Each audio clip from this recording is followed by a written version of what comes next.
Tiene la palabra el diputado Roy Cortina. Gracias, presidente. Yo creo que muchos, aunque no lo podamos expresar o no lo digamos, no digo todos, pero muchos sentimos una gran frustración por no poder abordar el tratamiento y el debate de una declaración de estas características y que incluso por imperio de las matemáticas de la sesión, hasta de acuerdo a cómo se vote podría no haber ningún tipo de resolución, lo cual resulta frustrante y vergonzoso. Lo mismo expresé en la ascensión de Malvinas, que todo se va profundizando, ¿no? Existían diferencias y grietas hace 7, 8 años, 9 años, 10 años, pero no había un enfrentamiento y no había posiciones tan distintas por el tema de Malvinas. Yo recuerdo haber acompañado a una delegación de diputados nacionales, encabezados por ese momento como diputado nacional, ¿no? Encabezada por un presidente de la Cámara, Julián Domínguez. Iban integrantes del radicalismo, del socialismo, de todos los partidos. Era el gobierno de Cristina Fernández. Pero Malvinas no se discutía. No se discutía en el recinto. La última sesión en donde discutimos Malvinas no nos pudimos poner de acuerdo. Y son todas fechas sagradas. Y esta es otra fecha clave de la historia de la Argentina. No tener capacidad para llegar por lo menos a un acuerdo básico de que lo que ocurrió en el periodo 1976-1983 fue la noche más negra de la Argentina. Y que a esta altura algunos diputados o diputadas, no digo que agarren un libro, pero qué sé yo, que busquen algo en internet, encuentren la definición de lo que es la palabra o la frase terrorismo de Estado, que no es lo mismo que grupos políticos que buscan una insurrección armada. Son características distintas, por más que muera gente. Eso los liberales lo tendrían que saber, no digo los liberales en términos económicos. El liberalismo, ya que acá hablamos de historia, aprovechamos que sea para ver si podemos entre todos encontrar algún... El liberalismo hace 300, 400 años, 300 años, era una fuerza revolucionaria, es decir, luchaba contra el Estado todopoderoso, el Estado absoluto, que regía sobre la vida y la muerte de la gente. El que se dice liberal debería leer un poquito más los libros de historia. Y si un liberal no puede entender, un liberal político no puede entender la diferencia entre una guerra civil, que es una cosa, grupos armados o guerrilleros que creen que el camino es la toma del poder a través de la lucha armada, y que el Estado, ¿no?, que es el leviatán, que es el que te tiene que proteger, te mata sistemáticamente. Y son diputados y diputadas que han tenido la oportunidad de leer, de estudiar, de prepararse.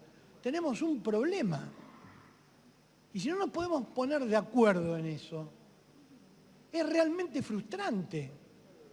Lo mismo que la discusión de los números. Yo tengo, obviamente que tengo una idea, yo digo que cuanto más se discuten los números, es que más se quiere relativizar lo sucedido. Obvio que esto es así. Cada vez que en el mundo ha habido un genocidio, un Estado ha prácticamente hecho desaparecer una etnia o un pueblo, como sucedió con los armenios o como sucedió en la Segunda Guerra Mundial con el Holocausto, o cuando hay algo de estas características, no es que hay un registro civil y uno va a hacer no es un certificado, uno no declara un certificado de nacimiento, de defunción, de nacimiento. Quiere decir que las estadísticas siempre las reconstrucciones son traumáticas porque efectivamente fue el Estado haciendo lo que quería, ¿sí? Y matando de manera sistemática, como no se hacía, para vergüenza de este país, desde la época del nazismo, incluso con métodos tan o más sofisticados que durante el régimen nazi en Alemania y un poco también en el fascismo italiano. Entonces, por supuesto que las reconstrucciones son estimativas. Yo me sumo a lo que planteaban algunos diputados. Yo tenía el número de 762, quizás ahora se han descubierto nuevos, porque siempre se descubren nuevos, 762 centros clandestinos. Pero en los 5 más importantes, por los 5 más importantes, hay pruebas irrefutables de que pasaron 15.000 personas. Y estamos hablando de 762, bueno, el diputado preopinante hablaba de 800, no importa, muchísimos centros clandestinos.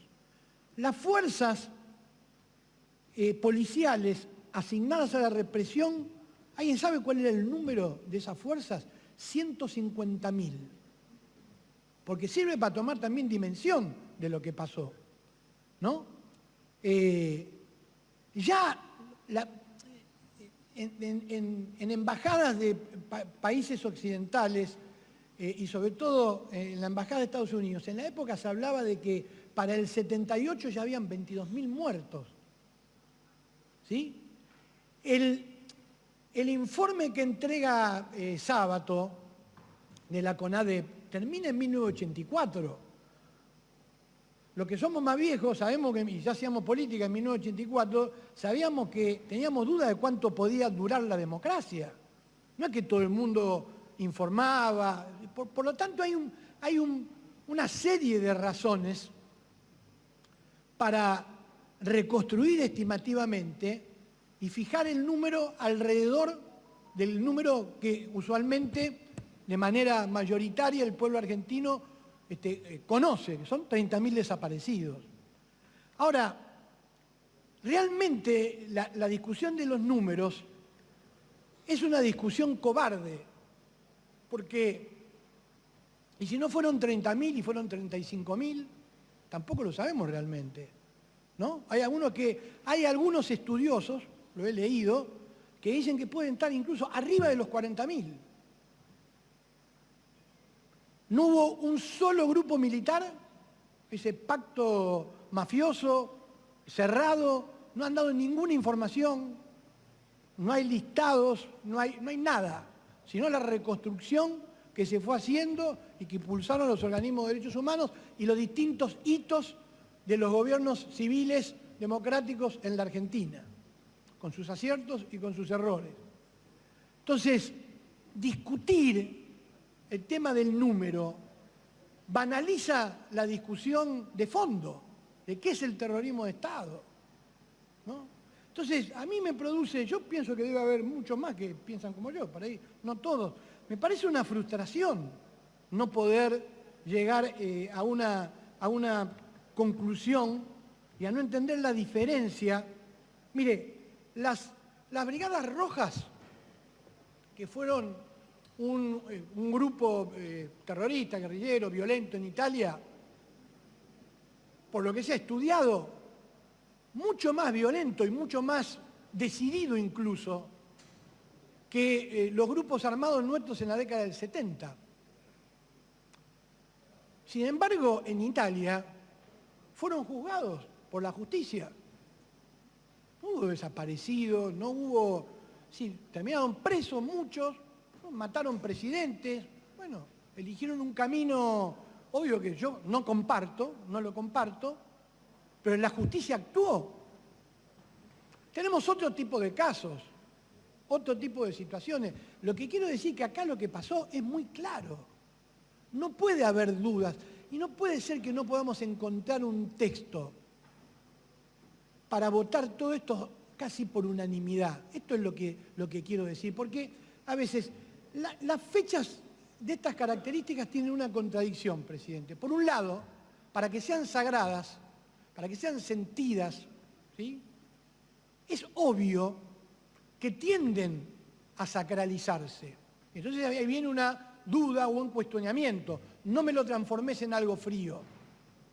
No es algo pétreo, hay que recordarlo.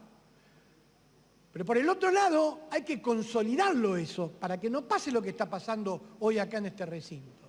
Y por el otro lado, obviamente en la medida que avanzan las generaciones, y uno puede ver la historia de otra manera, son fechas que también se deconstruyen y se resignifican y que cambian y que avanzan y que se vuelven a estudiar. ¿Sí? Entonces, pero no puede ser que nosotros hayamos involucionado para que no haya duda de 4 o 5 cosas centrales para tener una declaración única en esta legislatura. Y quiero terminar, señor presidente, también diciendo que los fundamentos de algunos proyectos no ayudan. Los fundamentos de algunos proyectos no ayudan. Con todo respeto lo digo. La verdad que hablar en los fundamentos de un proyecto donde se trata de buscar la unidad de todos, de la ley de obediencia debida de punto final, y una crítica al gobierno de Alfonsín, yo la considero absolutamente desconocedora de la historia, o porque no han leído los libros de historia, o porque eran muy jóvenes y no vivían en esa época. Y es frente a al coraje que tuvieron, lo que se ve en la película 1985, y también, que no se ve tanto en la película 1985, lo que impulsó el propio gobierno en ese momento, es algo que no existió en la historia de la humanidad hasta ahora. Fíjense que potencias ganadoras, claramente, con bombas nucleares, tomando el territorio, juzgaron y condenaron a muerte a 12 o 14 jerarcas nazis. Después continuó un poco la cosa. Imagínense para matar a 6 millones de personas la cantidad de gente que intervino. Y acá en la Argentina, con los militares vivito y coleando, y todavía con las armas, se hizo un informe, se hizo una CONADEP y se juzgó. Yo lo veo como una responsabilidad de hombre de Estado, lo que hizo Alfonsín. Discúlpenme. Para mí salvó la democracia. Claramente, no tengo duda de eso. ¿Estaba ganando tiempo? Claramente que estaba ganando tiempo. Teníamos que consolidar la democracia. Muchos diputados progresistas lo votaron casi queriéndose cortar las manos. Pero la verdad, que comparar el contexto del gobierno de Alfonsín con el contexto en donde se sacó el cuadro de Videla, el famoso cuadro de Videla, que fue un gesto rescatable para mí, desde mi concepción ideológica, muy bueno del presidente Kirchner. Pero son dos contextos históricos totalmente distintos y es una injusticia querer compararlo. Y también para aquellos que fueron proscriptos por otras dictaduras militares, como Perón, para los que fueron proscriptos por gobiernos elegidos democráticamente, como Balbín, más allá de las pavadas que puede haber dicho en algún momento, por el peronismo, para los dirigentes sindicales peronistas proscriptos durante años en la dictadura, que en este país no se podía silbar la marcha peronista, querer comparar esa proscripción que es de lo prohibido, lo inventaron los romanos y los griegos, es el que no está, el que se fue, es el que echamos del territorio y no lo queremos ver, está prohibido, eso es la proscripción. Comparar eso con el lawfare que está en los fundamentos, que si quieren será otro debate, y con lo que sucede judicialmente con la expresidenta de la Nación, no me parece que ayude a la discusión de este tema con seriedad. Proscripción, sabemos lo que es proscripción. Una cosa es que te inhabilite la Constitución, si se prueba que cometiste un delito contra la democracia o te enriqueciste a costa del Estado. Y otra cosa es que te tengas que ir de tu país porque si no te matan. Son cosas distintas, totalmente distintas.